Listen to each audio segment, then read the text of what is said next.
உலகத் தமிழர்களின் உயிர்நாதம் உண்மை தமிழ் தொலைக்காட்சி.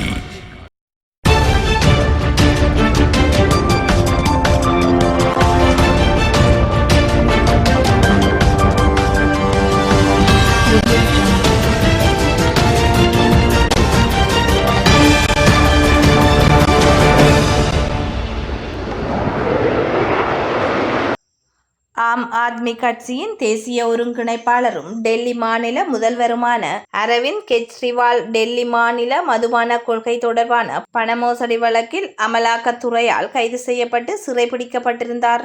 தேர்தல் பிரசாரம் மேற்கொள்வதற்காக கடந்த மாதம் 2வது வாரத்தில் உச்ச நீதிமன்றம் அவருக்கு இடைக்கால பிணை வழங்கியது. ஜூன் 1ஆம் தேதி வரை இடைக்கால ஜாமீன் வழங்கியது. இதனை மேலும் ஒரு வாரம் நீடிக்க வேண்டும் என உச்ச நீதிமன்றம் கெஜ்ரிவால் மனு தாக்கல் செய்தார். இது தொடர்பாக விசாரணை நீதிமன்றத்தை நாட உச்ச நீதிமன்றம் வலியுறுத்தியது. அதன்படி கெஜ்ரிவால் டெல்லி மாநில விசாரணை நீதிமன்றத்தில் இடைக்கால பிணை கேட்டு மனு தாக்கல் செய்தார். இந்த மனு தொடர்பாக பதிலளிக்க அமலாக்கத்துறை நீதிமன்றம் உத்தரவிட்டது. இன்றைய விசாரணையின் போது அமலாக்கத்துறை தனது பதிலை தெரிவித்தது. அப்போது இடைக்கால பிணையை நீடிக்க ஆட்சேபனை தெரிவித்தது. இதனைத் தொடர்ந்து இந்த வழக்கின் ஜூன் 7ஆம் தேதிக்கு நீதிமன்றம் ஒத்திவைத்தது. தென்கிழக்கு ஆசியாவின் பெரிய நூலகமான ஜாழ் பொது நூலகம் எரிக்கப்பட்டு இன்றுடன் 43 வருடங்கள் நிறைவடைந்துள்ளது.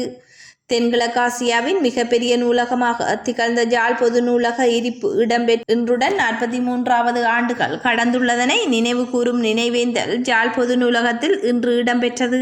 ஜாழ் மாநகர சபையின் ஆணையாளர் ச. கிருஷ்ணேந்திரன் தலைமையில் நடைபெற்ற நினைவேந்தலில் ஜாழ் பொது நூலகத்தின் பிரதம நூலகர் சிவகரன் அனுசியா, நூலக ஊழியர்கள், பொதுமக்கள் கலந்து கொண்டனர். இதன்போது நூலகம் எரிக்கப்பட்ட போதும் அதனுடைய தொடர்புடைய வன்முறைகளின் போதும் உயிரிழந்தவர்களுக்காக சுடரேற்றி மலர்தூவி அஞ்சலி செலுத்தப்பட்டது. இலங்கையின் எதிர்கால வெற்றிக்கு இளைஞர்களின் பங்களிப்பு மிகவும் அவசியமானது என ஜனாதிபதி ரணில் விக்ரமசிங்க தெரிவித்துள்ளார். இளைஞர் பேச்சு நாளை இலங்கையின் இளம் தலைவர்கள் என்ற தொனிப்பொருளில் நேற்று ஜனாதிபதி இல்லத்தில் இடம்பெற்ற நிகழ்ச்சியில் கலந்து கொண்டு உரையாற்றும் போதே ஜனாதிபதி இதனை தெரிவித்துள்ளார். எதிர்வரும் வரவு செலவு திட்டத்தில் பணம் அச்சிடப்பட மாட்டாது எனவும் ஜனாதிபதி குறிப்பிட்டுள்ளார். இன்னும் 15 வருடங்களில் பொருளாதார நெருக்கடி ஏற்பட்டால் எவரும் ஆதரவளிக்க மாட்டார்கள் எனவும் ஜனாதிபதி மேலும் தெரிவித்துள்ளார். ISIS என்ற பயங்கரவாத அமைப்பினை இலங்கையில் வழிநடத்தியதாக சந்தேகிக்கப்படுகின்ற ஒஸ்மான் புஷ்பராஜ் தலைமறைவாகி இருந்த நிலையில் நேற்று கைது செய்யப்பட்டுள்ளார். ISIS உடன் தொடர்புடைய 4 இலங்கையர்கள் அண்மையில் இந்தியாவில் கைது செய்யப்பட்டிருந்தனர். இவர்களுடன் நெருங்கிய தொடர்பினை பேணிய நபராக ஒஸ்மான் புஷ்பராஜ் இனங்காணப்பட்டிருந்த நிலையில் கடந்த 25ஆம் தேதி போலீசார் சந்தேக நபரின் புகைப்படத்தினை வெளியிட்டிருந்தனர். CID மற்றும் CIDயின் கூட்டு நடவடிக்கையில் கொழும்பில் வைத்து சந்தேக நபர் கைது செய்யப்பட்டுள்ளதாக போலீஸ் ஊடக பேச்சாளர் பிரதி போலீஸ் மா அதிபர் நிகால் தல்துவா தெரிவித்துள்ளார். இலங்கையில் குறைந்த விலையில் பழைய வாகனங்களை பெற்று அதிக விலைக்கு விற்பனை செய்யும் வர்த்தக மாபியா குழு தொடர்பில் எச்சரிக்கை விடுக்கப்பட்டுள்ளது. குறித்த நடவடிக்கையில் 200க்கும் மேற்பட்ட வாகன விற்பனையாளர்கள் மற்றும் வாகன தரகர்கள் ஈடுபட்டு வருவதாக விசாரணைகளின் போது தெரியவந்துள்ளது. இந்த குழு வாட்ஸ்அப் கணக்குகள் மூலம் தகவல்களை பரப்பி பயன்படுத்திய வாகனங்களுக்கு பெரிய சந்தையை உருவாக்கியுள்ளமை தெரிய வந்துள்ளது. இந்நிலையில் கடத்தல்காரர்களுக்கு குறைந்த விலையில் பழைய வாகனங்கள் கிடைப்பதாகவும் அவற்றை சீரமைத்து புதிய வாகனங்களாக விற்பனை செய்வதாகவும் கூறப்படுகின்றது. ஜாலில் தற்காலிக ஆசிரியொருவர் தாக்குதல் நடத்தியதில் 2 மாணவிகள் பாதிக்கப்பட்டுள்ளதாக தெரிவிக்கப்பட்டுள்ளது. பெலிகாமம் கும்பலான் பகுதியில் தரம் 4 கல்வி கேட்கும் மாணவிகள் மீதே இவ்வாறு தாக்குதல்கள் நடத்தப்பட்டுள்ளது.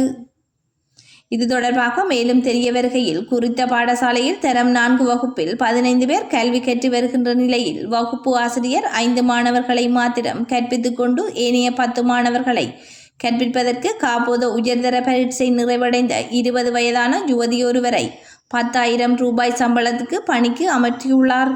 இந்நிலையில் மாணவிகள் 2 பரீட்சையில் குறைவான புள்ளிகள் எடுத்ததன் காரணமாக அவர்களை தடியால் சரமாரியாக தாக்கியுள்ளார். இந்தியாவில் கடந்த 24 மணி நேரத்தில் கடும் வெப்பத்தால் 85 பேர் உயிரிழந்துள்ளதாக இந்திய ஊடகங்கள் தெரிவித்துள்ளன.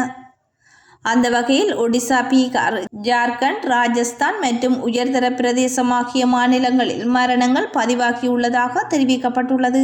இந்நிலையில் ஒடிசா மாநிலத்தில் அதிகளவான உயிரிழப்புகள் பதிவாகியுள்ளன. பீகார் மாநிலத்தின் பல பகுதிகளில் 44 டிகிரி செல்சியஸை கடந்து வெப்பம் பதிவாகி வருகின்றது. வெப்பத்தின் தாக்கத்தால் மக்கள் வெளியே நடமாட முடியாத சூழல் நிலவி வருகின்றமை குறிப்பிடத்தக்கது. கிழக்கு ஆப்கானிஸ்தானின் படகு விபத்துக்குள்ளானதில் 20 பேர் நீரில் மூழ்கி காணாமல் போயுள்ளதாக வெளிநாட்டு ஊடகங்கள் செய்தி வெளியிட்டுள்ளன. அந்நாட்டு ஆற்றினூடாக சென்று கொண்டிருந்த படகு ஒன்று விபத்துக்குள்ளாகியுள்ளதாக தெரிவிக்கப்படுகின்றது. இந்த விபத்தில் 5 பேர் உயிர் தப்பியதாக கூறப்படுகின்றது. காணாமல் போனவர்களின் குழந்தைகளும் உள்ளடங்குவதாக தெரிவிக்கப்பட்டுள்ளது.